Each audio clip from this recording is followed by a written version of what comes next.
You gotta get you guys to talk once. Talk once. This is actually what I'm listening to. There you go. Baltimore Club Music Playlist. This is what I'm listening to on my way to work tomorrow. There you go. We are live, and the audience has no idea what you're talking about. Obscure music genres that Devin didn't know until now, but I will tomorrow morning. I talked Devin into listening to a Baltimore Club Music playlist for tomorrow on his way to work. So. I'm gonna have the best tube ride. Ryan, can you do me a favor and tilt your camera down a little bit? You got too much headroom there. Would you say that we had max headroom, Alan? That's all I ever ask for. Yeah. All right, let's get into it, shall we? Let's do it. Cue the Daft Punk. Hey everybody, welcome to You Have to Watch This podcast. I'm Alan. I'm Ryan. And I'm Devin. And today we are entering the grid. We are in honor of Tron Aries hitting theaters next week. I had the guys watch not one but two Tron films with 100% less Jared Leto than the new one. So we're going to be talking about Tron from 1982 and the sequel, Tron Legacy. You might say it's a legacy sequel. Yeah. But before we get into that, this is the part of the show where we usually talk about things that we've watched in pop culture over the last week. We didn't really have much for that, so I called an audible because I'm the producer and I can. There's some news that broke yesterday that we haven't had a chance to talk about as a group. And I know this story is important to at least two of us. So I wanted to talk about it. Because Devin, do you know what Disney announced yesterday? Disney adult Devin, what did Disney announce yesterday? I genuinely don't know. What did Disney announce yesterday? Ryan, do you know? Do you know where I'm going with this? No idea. They announced the sequel to the Simpsons movie. They did announce that, right? Are you excited? Totally missed it. Yeah, July 2027, they're bringing out the Simpsons movie 2. As a huge Simpsons fan, I am very excited for this. But Ryan, I believe you have the first Simpsons movie has an important detail in your relationship with your wife, correct? Yes, it is. That was our first date. Oh, was going to see the movie. So by the time that the sequel comes out, you can celebrate the 20th anniversary of your first date. Pretty much, yeah.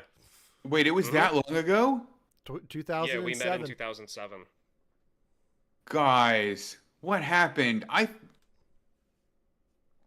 Sorry, I need a moment. Yeah. Oh, 20 years. Right now it's 18 funny watching years. You guys go through this. We still have 2 years to get to the 20. It doesn't make it better. It doesn't make it better. It does a little bit. Are you optimistic? You're the one that watches more new Simpsons than anyone else. Are you optimistic for what the quality of this is going to be?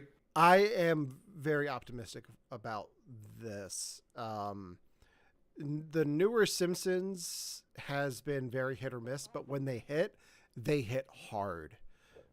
Okay. I really enjoyed their season premiere last year, which is now on Disney Plus, Devin. So I know you had trouble watching that before. I did. So you can now watch that on Disney Plus.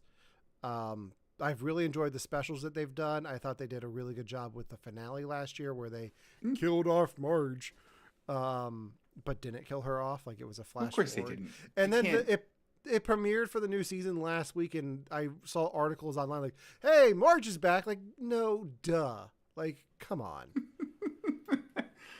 This is how the show works. So I want to watch New Simpsons. You're gonna have to send me a couple of episodes that like are worthwhile to watch because I want to get back into it. I would highly recommend the first episode of season 36. Okay, good.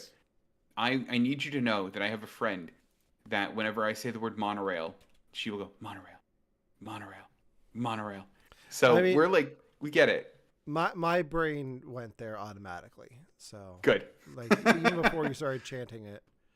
I'm just going to make sure I give you the right name of the episode that I'm going And while you're doing that, Ryan, I've told Alan this, but in case you doubt my Simpsons credentials, for whatever reason, if I type YouTube into this browser on this computer, it won't give me YouTube's main page. It defaults to Homer Simpson dancing around a ringtone and making up words to it about dancing around a Mexican hat. It's so good, and I do need to watch it every time.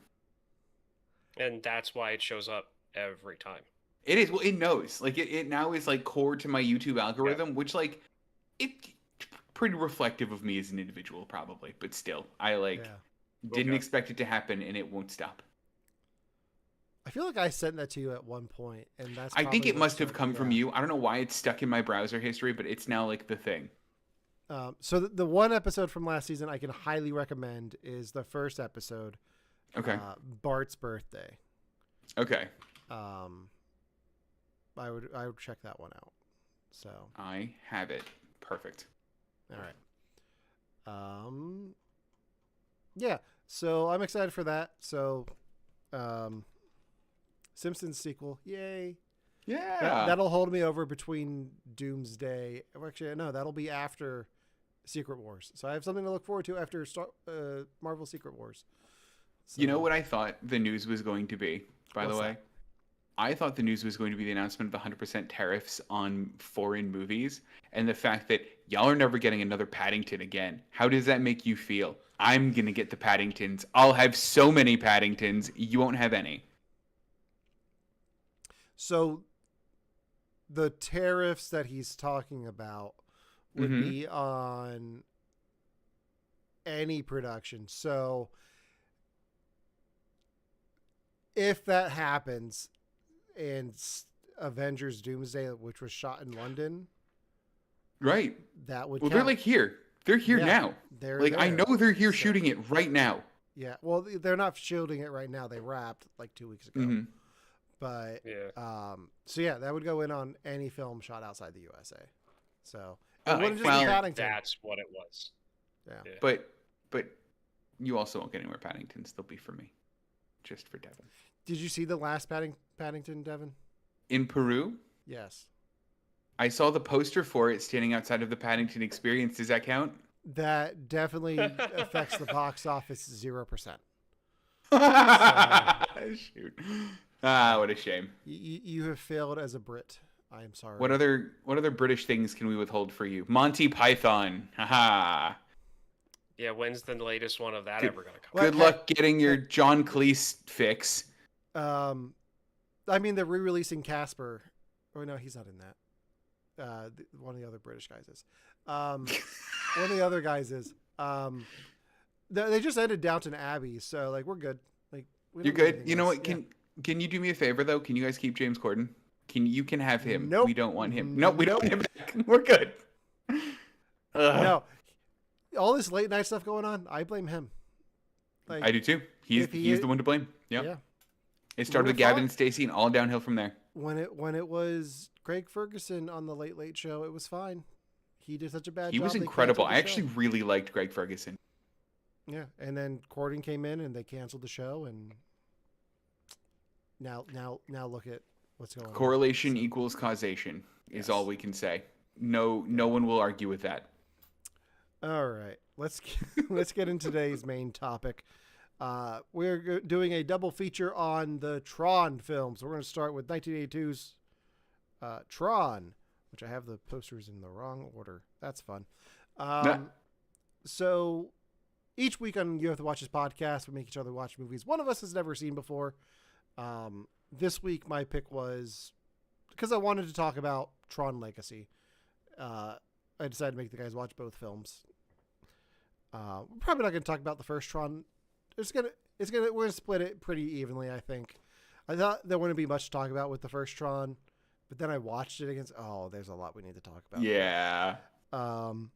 So I want to tell you guys my history with Tron, because this is not a franchise that this is not a film that I had seen when I was a child. I saw this right before Tron Legacy came out. back when Disney was hiding the original Tron from audiences. There was a moment before Tron Legacy came out where you could not rent Tron at Blockbuster. You could not find it on iTunes. You couldn't find it anywhere. They were hiding the film because they were worried that people would watch it and be like, oh, yeah, no, I don't need to see a sequel to this. This is horrible. Why would I want to do that? And then they released it like the week before on like a special edition. So you had to like go through Disney to get it. So it was like very hard to find. My roommate in college at the time found a way to watch it. I don't know what that was, but we watched it, and I was like, yeah, the graphics don't hold up that well, but it is what it is. So we watched it right before seeing Tron Legacy. So, and then this time around, I watched the newly restored and remastered 4K version on Disney Plus. What is your guys' history with Tron? Do you have any? I have one of those weird histories of Tron. So my favorite game when I was a kid, and we're talking like up until age 10, was the Tommytronic Tron. Like big, I don't know if you guys have seen this, like the big black box, and you got to like fight against like the master computer. It was very cool. It was my favorite game. And my uncle at the time, who I don't like, was like, hey, Tron, that movie sucked. I heard that's stupid. You're playing a stupid game. And I went, Tron's the best movie ever. How dare you? And had never seen Tron. And hadn't watched Tron, what was I, 10? Hadn't watched Tron for another 25 years until now. Do I regret calling it the best movie ever at 10? Sure. Was it the best movie ever? No. But for a very long time, I was a really staunch defender of Tron for almost my whole life, having never seen it. So that's my history with Tron. Probably checks out. Ryan, how about you? That's total Gene energy, but okay. Going on. This is why I said that before. Yeah. Okay, so my experience with Tron, I saw it when I was a teenager. Thought it was really cool as an example of like early computer, CGI. Fascinated with the whole idea of like a civilization and inside the computer. Really didn't take much thought into anything else about the movie because I was like an older teen. It was a movie from before I was born. I just kind of skimmed through it in a sense by like watching it. And then I saw it again before Tron Legacy came out and really liking it. Mainly because like on the surface, it's just a cool action movie with very early special effects. But I really like the whole idea of like man makes, like a computer program that's supposed to be smarter than a human, but it has the same fallacies as a human. And that just the same problems you get in like human society pop up in, on the grid itself. And it's really not that deep, but it still touches that subject enough to make it really interesting to me for like like an occasional topic to watch. It's also when I was a teenager, it was my introduction to Jeff Bridges. Nice. Okay. So I think I got his last name right. Yeah, you got it. Nailed it. Yeah. Yeah. Okay. So that's my history with the It's first cool that Tron. this is yours. Yeah. Devin, what was your introduction to Jeff Bridges? It was the dude. It was the dude. He's the dude. He's always the dude. He's either younger dude or older dude. He's the dude. In one of the two movies, they even make him wear a bathrobe for most of it. I'm trying to remember what mine was. Was it the like 1960s original Haunted Mansion promo video where he's like weirdly BFFs with Walt Disney before he dies, and he may have heard Walt Disney's last words? Yes. I have to claim my Disney adult hat back from not knowing the Simpsons movie's coming out. Yeah, you take pride in that. I mean, I feel like I knew he was the guy from Tron and like and The Big Lebowski, but like for me, when I think Jeff Bridges, what I think of is Tony Stark was able to build this in a cave with a box of scraps. Fair. But yeah, let's talk about the special effects in this. I will say, like, having not seen the original Tron in about 15 years, the restored version on Disney Plus looks beautiful. Because I saw like comparisons from what they restored it from to what it is now, and the colors are a lot more sharp. The CGI looks so much better. What did you guys think of the? I assume we all watched it on Disney Plus. The only thing is, if Ryan, did you have like your own special copy of it? Like, this is a movie that I feel like you have like a DVD of. I do. I have it on Blu-ray though, so it was probably like the last update before this one that's on Disney Plus. But I remember seeing it when I was a teenager, and I remember it being very muted, being very like fuzzy. But at the same time, like, it's from 1982. Like, this movie came out a year before Return of the Jedi. So yeah, you've got to give it some, some leeway. I being the film guy that I am, the film production guy, I spent some time today watching documentaries on how they did some of the stuff in this. Oh, that's cool. I so want to hear it. This is the first film to implement animation to this level. I think before this, actually no, I think it was the same year. Pixar had started and they were doing like the Project Genesis stuff in Wrath of Khan. Like that's Pixar.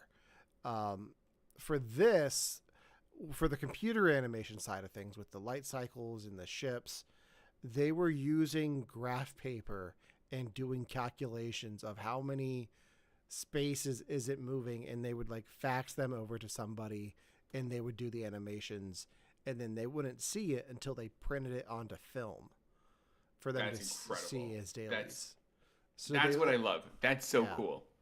So that's how they did the CGI stuff. The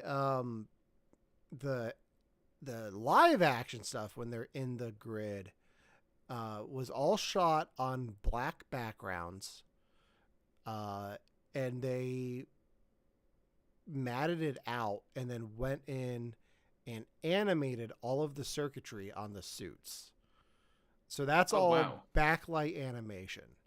Kind of like you would see like in logos, like videos of like promo videos of the era, like the backlight animation type thing, like neon lights. That's what they did. Like that's where this company started, and they had this idea for this. They did this promo thing with this character named Tron that they ended up selling to a bunch of radio stations to like promote their stations, but they got rid of the name Tron and just put the animated backlit guy on the black background in its stead, and that's where it started. But they would like go in and they shot the film in black and white, so they didn't have color. They were pretty much just they printed out and animated on each frame as if it was a cell for an animated film. Wow. So is that why like the colors are really washed out on the people when they're in the grid, like, yes, and they'll take on the color of like whatever's around, like washed in red or blue? Oh, that's interesting.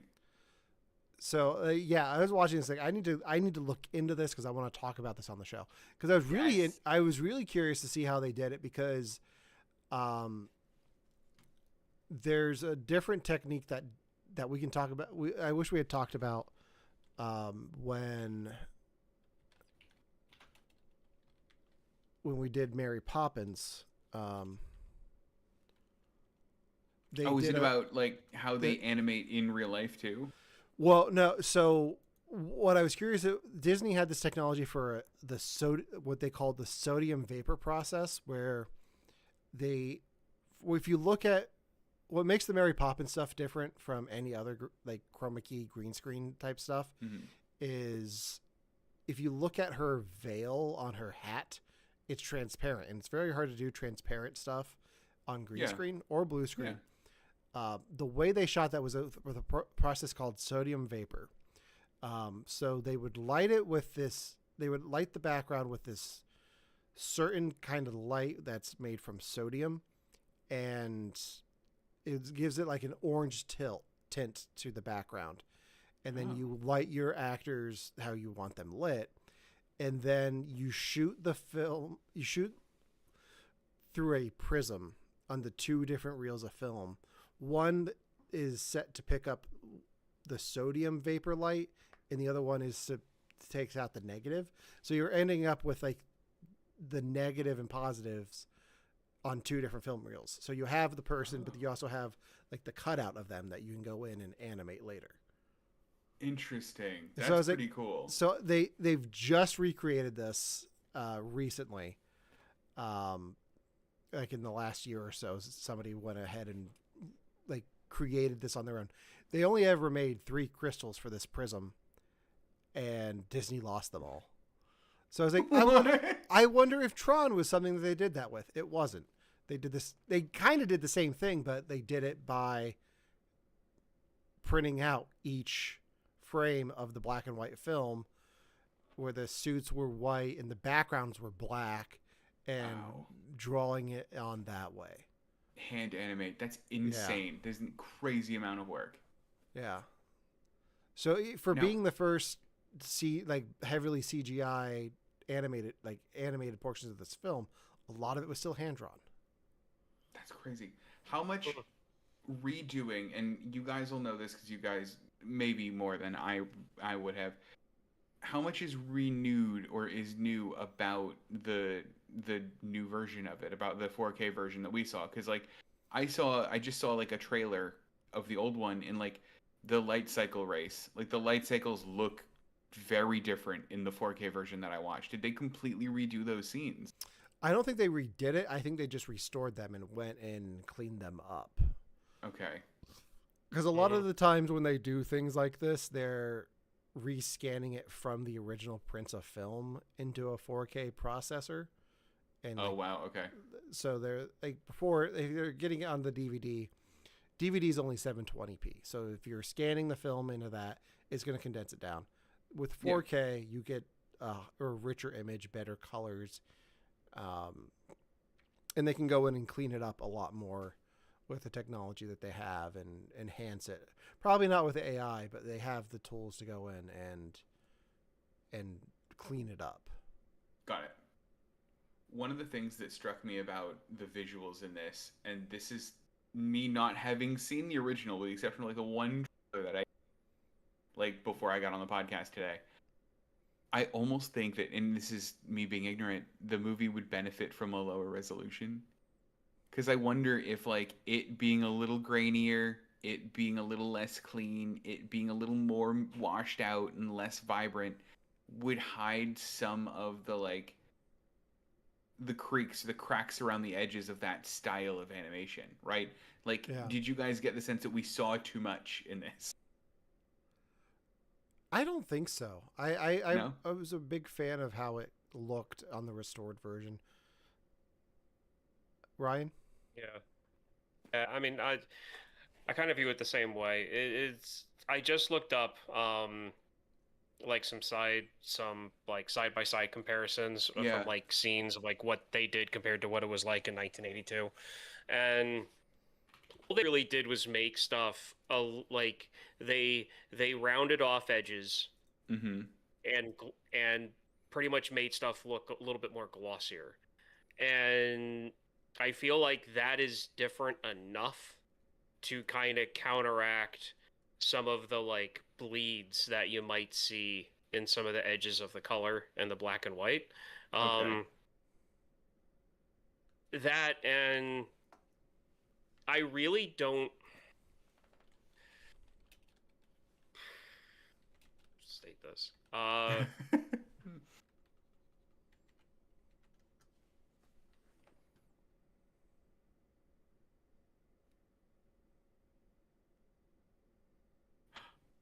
No, we lost your audio before you came up with your carefully crafted sentence. I thought it was just a very dramatic pause. It was really good timing. Like, your mic has got a heck of a sense of humor with these things. Yeah, it does. It sucks. Okay, there we go.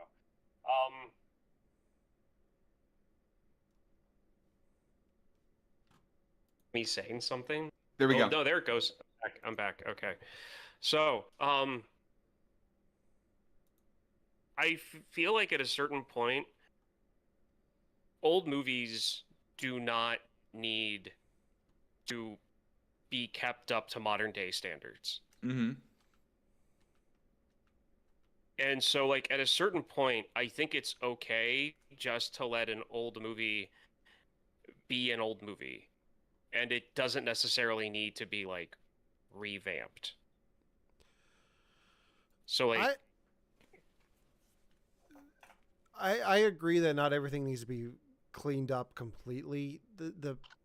Where I stand on it, though, is a lot of the times if they don't restore it at a certain point, it's gone forever. So really? There are many instances of film degrading or being destroyed, and once you lose those original prints, you can't go back and do anything about it. If you look into A Star Is Born starring Judy Garland, there's no version of the original theatrical cut of that because the studios re-released it and cut it up to make it shorter for audiences to see, and the original long version of that is gone. Wow. And there are instances of film not, if film's not restored at a certain point, you can't go back and do it again. Okay. And I completely agree with that statement. I completely agree for that. When it comes to keeping stuff around so we don't lose it, totally 100%. What I'm talking about is in 15 years, in 20 years, we do not need to go back to Event Horizon and clean up the CGI. At a certain point, it just needs to be an old movie and it doesn't need to be cleaned up. The effects in movies should not have to keep up with the advancement in technology. They should just be left being an old movie. I don't think a lot of it's not going in and redoing the effects. A lot of it's just going in and cleaning it up so it looks presentable in a 4K format. So it's not even it's not like they went back in and reanimated this stuff. They went in and tried, if they redid anything, they probably kept it to the standards of what was done in 82. One instance of that I know is true is in the Superman 2 Donner cut, when Richard Donner was cutting that together in 2005, 2006. Anything that they had to redo with the Phantom Zone, they had to reanimate that, but they stuck to the way they did it. They would have done it in the 80s, so it looked the same. It's modern tools, but old techniques. So which that's great. And this is why I had the long pause, because I knew I didn't know how else to word it, and I didn't want to have a kind of a light misunderstanding back and forth over it. Yeah. But I agree. There's no reason for us to put in a huge restoration into Ace Ventura: Pet Detective. There's but if you're putting it onto ultra HD 4K disc, it's worth going in and at least making sure that it's presentable in that, because in the early days of 4K, when even in Blu-ray, when Star Wars first came out, I remember seeing the Star Wars Blu-rays playing on the wall TVs at Walmart and being like, oh God, Luke looks horrible. It's so grainy. Why would you do this? And they've cleaned it up since then, but like, it's worth making sure that your product is presentable if someone's going to spend money. If you're gonna spend the time and effort to put it in the higher def format, it's worth making sure that it's going to be presentable for your audience. Yeah. That's fair. And I guess looking at them again, like they're not whole cloth redos of these scenes. Yeah. I mean, you're right. They freshened them up a bit. Yeah. Mm-hmm. And that's the main thing. Like, I feel like going beyond what they did would be getting into the point to what I was trying to say. Like, looking at this, they're still kind of glossy. They're still kind of matte in some points. They kept the overall theme and feel of it. They just made it a little bit more shinier. It was just, if they were to go back and like, start adding little details of like panels and rivets and like stuff like that when it's not, that's when it's like, okay, stop. Just let it be. Just let it be. Someone got burned by the Star Wars special editions. I get it, Ryan. Me too. No. Honestly, this has nothing to do with that. Well, maybe the last round, but it really has nothing to do with that. Malunky. Yeah, exactly. I had one major comment about this movie, and I guess ultimately the next one as well. We had a moment in our storytelling society where a plot device was a laser that turns you into something. Why did we ever stray from that? Honey, I blew up the kids. Yeah, right. This movie was a laser that turns you into a computer thing. Like, why did we give up on the laser that turns you into a thing? I miss it. Fun fact, same laser prop. No. Yeah, no, I made that up. Oh, I would have been so impressed. I mean, it makes sense. They just like wheeled it away from Rick Moranis, wheeled it into the room with Jeff Bridges. I mean, real geniuses. They were messing with the laser in that one. Right. It used to be like the way that you made a superhero back in the days as well. Yeah. You want to know why? Why? Because it was brand new frontier high-tech technology, and it's not anymore. That's fair. But like they're not like as big of daily use as I think lasers were like told to me. So like now they're like party tricks. I feel so the moment I think I have the year right. The moment the laser jumped the shark when it, becoming a plot device. Okay? And I feel like the year fits because after the early 90s, you really didn't see too much of it after that. It was mainly before, like, 1992, 1993. Demolition Man, Wesley Snipes, having witty back and forths. Well, not back and forths. Having witty comments about his laser gun. In the shootout is at the museum. I feel like that's the moment late technology kind of jumped the shark for movies. What year was that? 95? I was still in elementary school. Like prior to moving to that was prior to moving to Bethlehem. So like at least 93, maybe 94 came out. I can think of I'm thinking 92, 93. I can think of a better example that killed it. I have a better one for you then too. Let's go. What's yours, Devin? July 30th, 1999. Okay, mine's before that. So okay, mine's summer 1997. Mr. Freeze with his laser ice beam from space. That's pretty good. Mine is Austin Powers, The Spy Who Shagged Me. Fire the laser. At that point, they're like, well, they're putting quotes around laser. We got to stop, guys. It's too much. Yeah. All I want is sharks with freaking laser beams attached to their heads. But did you guys, was this like fun for you guys to watch again? Did you guys like watching this movie again? Yeah. I did. Yeah, I thought it was fun. Can I tell you, as having watched this for the first time ever, was surprised Jeff Bridges wasn't Tron. Right. The whole time. Yeah. The whole time. I was like, the guy's talking about, my Tron program. I'm like, okay, he's tucked in. Nah, he's just some cool dude named Flynn. Just the whole time. Just really chill dude. Helped the revolution. Really nice.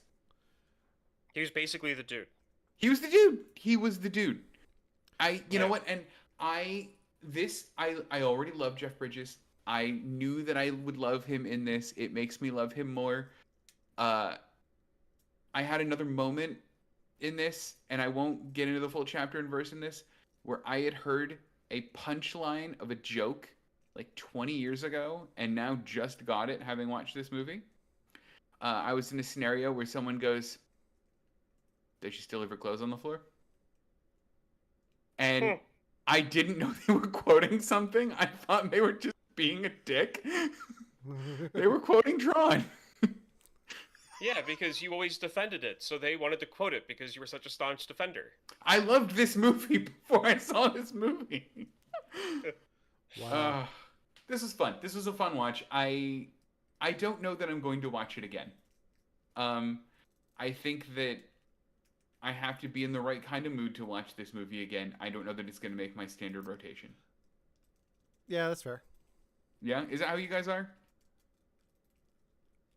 So back when Disney Plus started doing their stream channels and they were just playing random things, this would show up on there. And I was like, you know what? Sure, why not?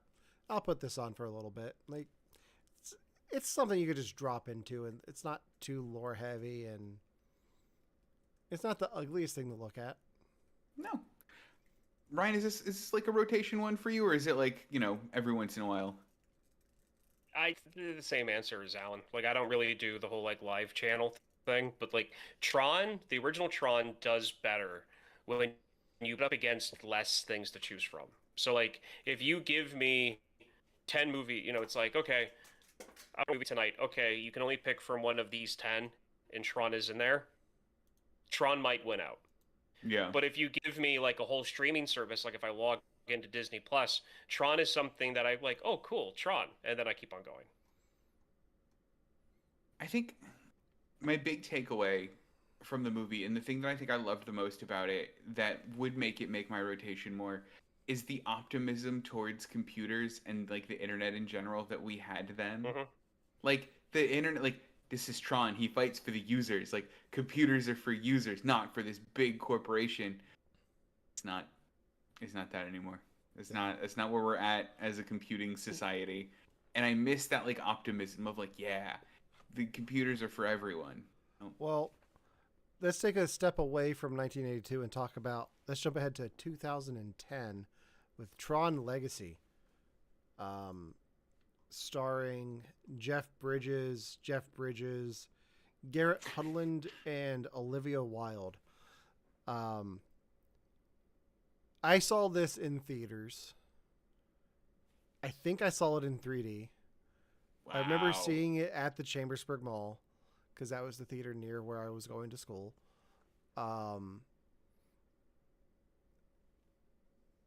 I remember like the biggest thing about this movie being the soundtrack. And this film, like the original, did make some breakthroughs with technology. So what is your guys' That also didn't age well. We'll get into that. Didn't de-age well. Ouch. What's your guys' history with Tron Legacy? I'll let you go first, Ryan. I jumped in last time. Okay. I remember being excited about it simply because it was like I wasn't expecting the Tron 2. I don't remember if I saw it in theaters or not. I may have. I remember watching it at home as soon as I had the opportunity to, and I forgot about it. I would see it every now and then. I'd be like, oh, I need to watch that again. And I'd go past it. And I maybe saw it maybe 2 times after it initially released, but I haven't seen it since. And until now. And that's pretty much been my history with it. Like, it was one of those movies like, oh, cool, I like this. But then I never really went back to it again until now. When this movie came out, I was in the middle. I was 20. And I was in the middle of my everything that's fantasy and isn't like right now is like stupid and for babies. I was like in that phase, and I was like, well, look at this big corporation making this Disney movie that I don't care about because I wasn't Disney Devin yet. So I didn't care about it. My dad loved it, and that was more reason for me to not love it. And then I met Romana, who also loved it and watched it, and was enough reason for me to not watch it because she already saw it. And it just was always on. It's like Platoon. It's like one of those movies that's on my list, or like Airplane. It's one of those movies that I'm like, I'll get at some point. And now with Some Point, I finally watched it, and I really love that you made us watch Tron 1 before this one, because it almost felt like a breath of fresh air. Like, I was like, oh, wow, okay, I see what they did here. And it really did a good job of, like, showing how they expanded the world and really, really made some cool advancements. I loved that order. That was really cool. Yeah, like, watching this in the new millennium, there is, like, an aspect of, like, the Matrix to it. Like, with them going into this computer world, but Tron did it first, so they have, like, their own rules and things. Mm-hmm. This was one of the first films to really use the de-aging technology, which has become very prominent now. What did you guys think of the de-aged Jeff Bridges? It was so distracting. I couldn't like, his face dominated the screen every second. Was this better for you guys when you first watched it? Like, is this one No. like watching the first Toy Story now, right? You watch first Toy Story when it comes out, you're like, this is a great movie. You watch it now, you're like, how can I follow this? This is terrible. Like, was it like that for you guys? No, it was bad. Was it? For you, Ryan? It didn't bother me simply because it was the first time I saw something like that. Right. And it was one of those things where it was like, okay, this isn't great, but this is cool that they tried to attempt this. Yeah. Watching it this time, I had the reaction of, well, it's a 15-year-old movie. Just went with it.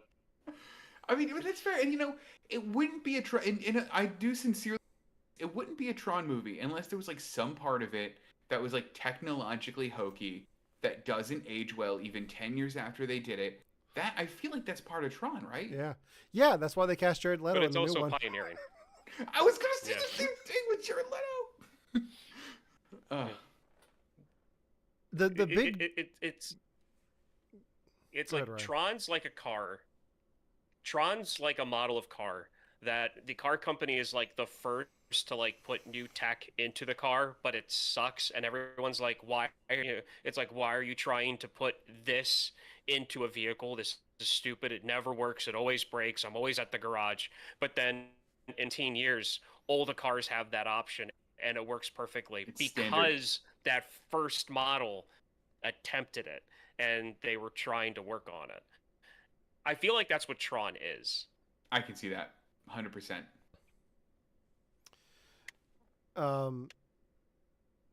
I have a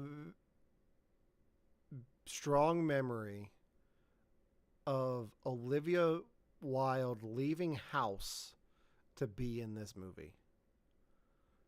Is that why she left house? I'm pretty sure that's what happened. That's pretty cool. Good for her. That's why she left house, and why she left Jason Sudeikis is Harry Styles.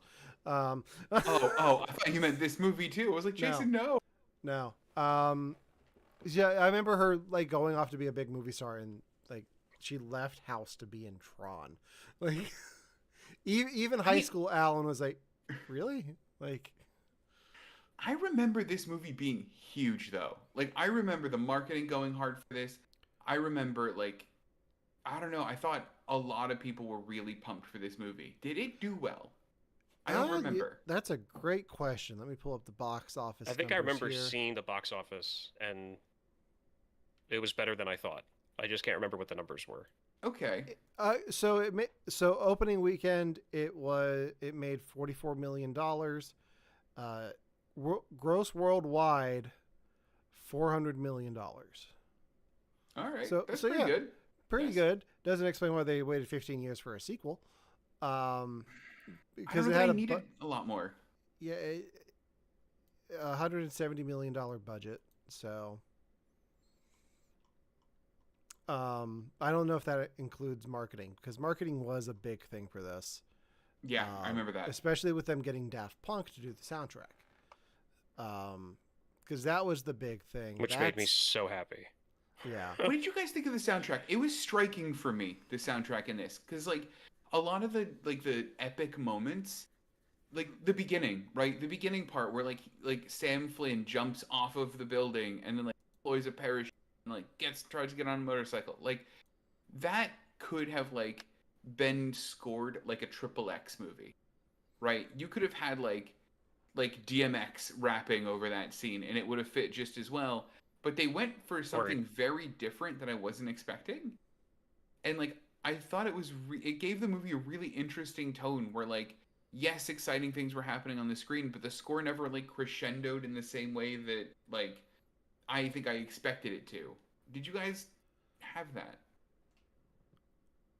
I appreciate the score for what it is, because it feels very much like Tron. Like it feels like the techno of it all really fits into that world. I think Daft Punk did a really good job, especially with the fight scene at the club. I know the track from that because back when I was playing Halo Reach, I had like a playlist of like action fight songs that I would listen to on my iPod while I was playing, and Derezzed from that scene was on it. Incredible. So yeah, I think it works very well for this film. Yeah. Daft Punk should have done more movies. Yeah, I like Daft Punk. I really do. 2010 was a strange year where you had commercial artists starting to do film scores because they did Tron Legacy, and then you had Trent Reznor doing the score for Social Network. Oh, right. And I forgot about that. Him and Atticus Ross did the Social Network. And now, like, they're the ones doing Tron Aries. Like, Nine Inch Nails. Nine Inch Nails is the soundtrack for Tron Aries. So weird. It's kind of weird that we've come full circle that they both started in 2010, and now Nine Inch Nails is doing Tron Aries. It's very cool. The director of Tron Legacy is Joseph Kroniski. He's the guy who directed Top Gun Maverick. Oh shit! Okay, that's so cool. he's done quite a few Legacy sequels now. I feel like he needs to do a third one, so he has a trilogy of Legacy sequels. What's the third one? What do you want to see him do? Along like the vein of this, right? Because it's got to be like something actiony.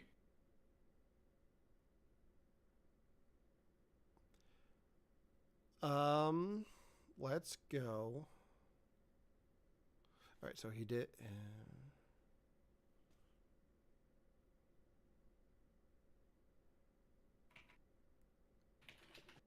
I'm trying to think. I got one. Okay. Matthew Broderick's War Games. But this time, it's against AI. Ooh. Right? It would work. That would work. Well, wasn't the Whopper AI? No, it's a I burger always from kind of Burger assumed. King. No, the computer. Oh my God! You're gonna make me completely flip out. Don't make him get on a plane and fly to London. I do. I absolutely do. Of course I do. Okay. Oh, thank God. No, but like, so I recently listen. That game that he plays in War Games is like, or was like a real thing the government had, right? It had this like game of thermonuclear war, and like it was based on like logic that it had was machine learning, but wasn't like full AI yet. So like I think there's still like an advancement that they could go in that, and could still have that same like anti-nuclear war message. The only way to win is to not play. Like that still rings true, and I still want that, but like give us more advanced tech. You're just mad about the Burger King comment. That Joshua was AI. What? I'm still just because of how they didn't have I don't believe in mainstream popular culture. The term artificial intelligence was probably that well known enough at that point for them to be like, it's AI. This is artificial intelligence. This is artificial intelligence. So instead, they were like, this is machine learning. But when you watch the movie and you see everything that Joshua, the Whopper, does, that's 1980s AI. Like, that's their interpretation of artificial intelligence. I'll accept that. I have my answer. What is it? The Goonies. Ooh, Like, that's solid. Give me his take. Like, treat the Goonies with the same respect you treated Top Gun. Like in It style sequel where like they're all adults now and Bill Hader. Yeah. Okay. I'm on board. You have Sloth be like the Val Kilmer of it all, and like gets a funeral scene. They salute him at the end. So, yeah. So are you asking like sequels to like really old movies? Yeah. Yeah. Like what would you like to see a sequel to? Oh my God, it's I know you guys hate it when I do this, but it's like a three-way tie. No, do it. Do it. Tell me. I need to know. I want over the course of in 2030, I want Short Circuit 3 because I want to know what Johnny Five's up to. Yep, good choice. I want Real Geniuses 2. Is it what they're up to, or is it like their kids? What they're up to, it could be their kids. Okay. It could be what doesn't really matter. And then I want Ferris Bueller's First Day of Retirement. Ferris Bueller's Life Off. Ferris Bueller was like popped into my mind too. At least I'm not the only one that went Matthew Broderick with it. Then that makes me feel better. I have a Ferris Bueller story to tell you guys when we get off the air. Then. Oh no. Yeah. Wow. Can I ask you guys what you like? Did you like Tron Legacy? Did you like it as much as Tron? Like, if you guys are going back to a Tron movie, are you watching this? Are you watching the old one? I enjoyed it. Yeah. There are definitely like Michael Sheen just eating up the scenery. He's the best thing to come out of Wales. Like his diet was just green screen that week. Like it's so insane. And then you look at him now, like he's come such a long way. Yeah. Like I was like that's not Michael Sheen. Even though I knew it's Michael Sheen, it's like that's not Michael Sheen. I was impressed. Ryan, which one do you like better? Did you like this one? I know that I've been kind of quiet when it comes to this one, but like I said before that like I watched it, I saw it maybe 2 or 3 times after it came out, and then I just kind of like it just kind of got glossed over, and I didn't really go back to it. I'm going back now more often. Oh yeah. I love everything about this movie. I really do. Even the fact that Jeff Bridges is like Modern Warfare 3 CGI face. I mean, like it's like when they go into the computer and they're on the grid and they're showing him his clue, it works. Yeah. It works for that character. It doesn't work in the bedroom when he's in the doorway and they like do the close-up of his face. That's not when it works. That's when I was like, this is a 15-year-old movie. Okay. And I just kind of went with it. But other than that, like the movie's fun. I like the themes. It kind of harkens back to Tron, where it's like you can try to create the best system you can, but it's still going to screw up because it was designed by a human.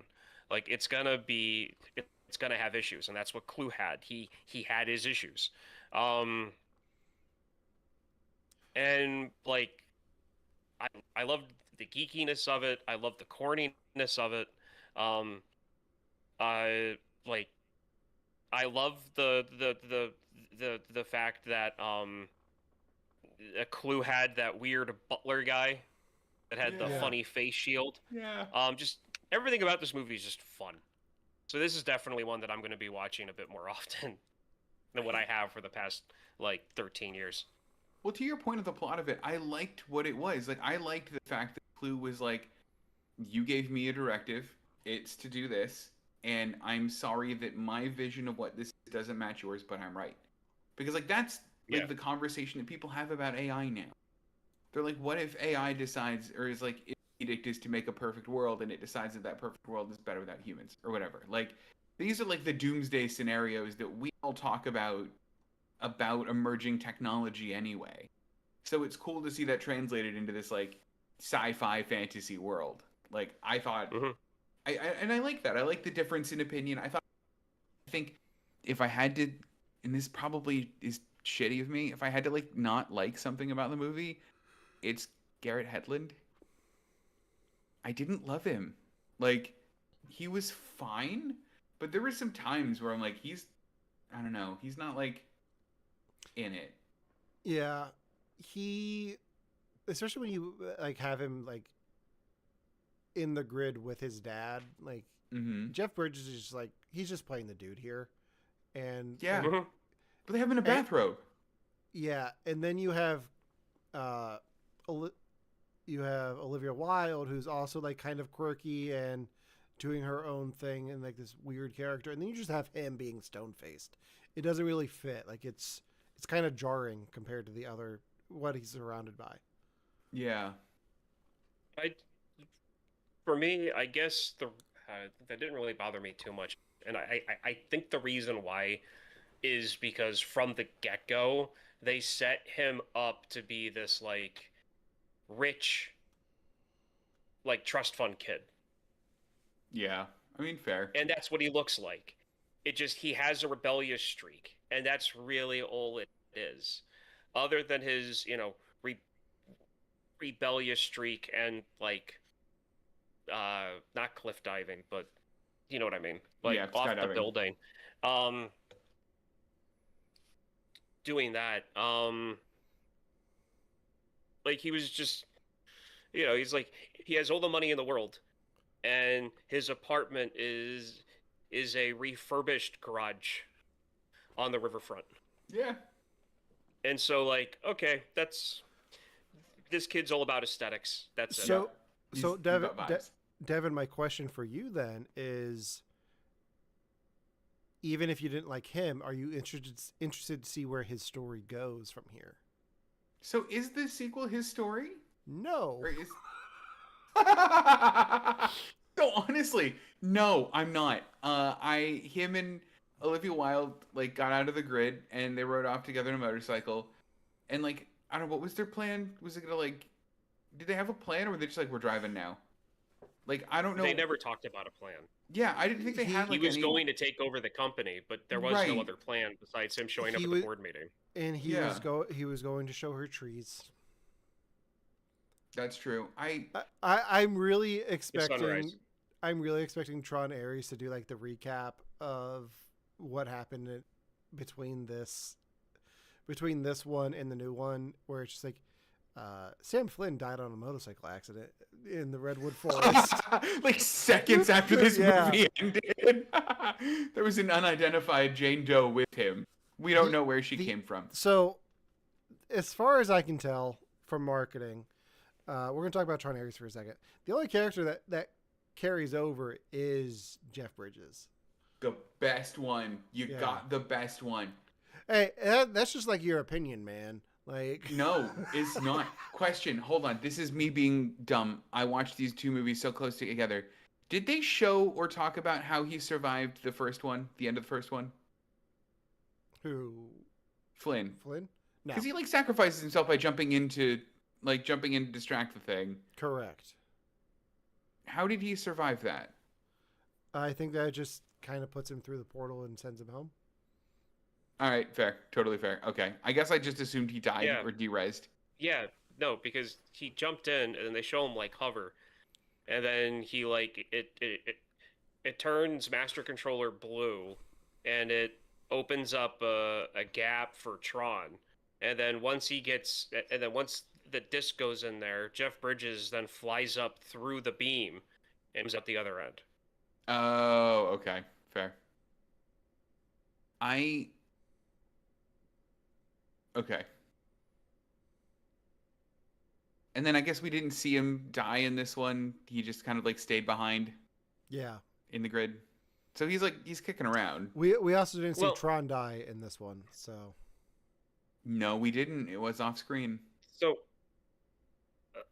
about the Jeff Bridges thing, in Tron Legacy. Yeah. They said about how like Olivia Wilde's character says that like he can't destroy Clue without destroying himself. Yeah. And then they show Flynn like do a weird superpower move thing and like does an X-Men Storm move and blows Clue into himself, and then like a digital nuclear bomb goes off. Yeah. But they don't show like they just show like an empty space where the concussion went through. So I would want an explanation of how he survived that. Because that totally looked like a sacrifice move. Or is he just a Force ghost in the machine? Oh. Listen, in a world where they're like light cycles, but in San Francisco now. Yeah. Like he can be a ghost. That's okay. The film also stars Evan Peters, Greta Lee, and Gillian Anderson. I like them. Yeah. And Cameron Monaghan. So there's some good people in here. Did they get Michael Sheen back? Doesn't say. Have. My next question is, who's going to see Tron Aries in theaters next week? That's a good question. I feel like based on this conversation, I should be emphatic about my yes. I don't know that I'm going to see it in theaters. I might wait till it's out in Disney Plus. I think I might see this in theaters. I might even go as far as to say I might go see this in IMAX because I've been craving seeing something in IMAX, and this could be fun. That would be cool. Ryan, are you going to see this in theaters? Probably not. No? Do you go to the theaters much anymore, Ryan? No, I don't. Mainly because more often than not, I've had bad theater experiences just with other people. So fair. I would much rather just wait until it's at home. Like That's fair. Yeah, I might try to do a double feature this weekend. Go see. What else are you going to see? Spider-Man 2.1. Right, that's going to be a good weekend. Man, if you watch it, you have to bring it up for We Watch This. I want to know how it is. If I go see it, that's why I'm going to see it. So just to tell me about it, because I want to know. Like, I got to know. I've done this thing in the past where I do marathons for movies for sequels that have sequels coming out, and then I go see the new one. I'm like, okay, yeah, I did that. It was worth it. That's cool. Like I did that with Mission Impossible, so I will do. I think that was worth it for Mission Impossible. Absolutely. I would probably go see Tron next week. So that's cool. You got to tell us. You have to tell us. Oh, I will. Yeah. I think that does it for this week's episode. As we derez out of here, Ryan, what's your pick for next week? Afflicted. That's why we didn't talk about it. We watched this. Got it. It's slated as 2013, but then I saw that something about it didn't release until 2014. So 2013, 2014, whatever, is Afflicted. Let's kick off October the right way. Okay. I'm on board. I want some horror movies. Sounds good. All right. Well, you can tune in next week on You Have to Watch This podcast right here on YouTube to check that out. Follow us on Facebook and Instagram, and listen to You Have to Watch This podcast wherever you get your podcasts. Until next time, for You Have to Watch This podcast, I am Alan. All right. And I'm Devin. And we'll see you next time.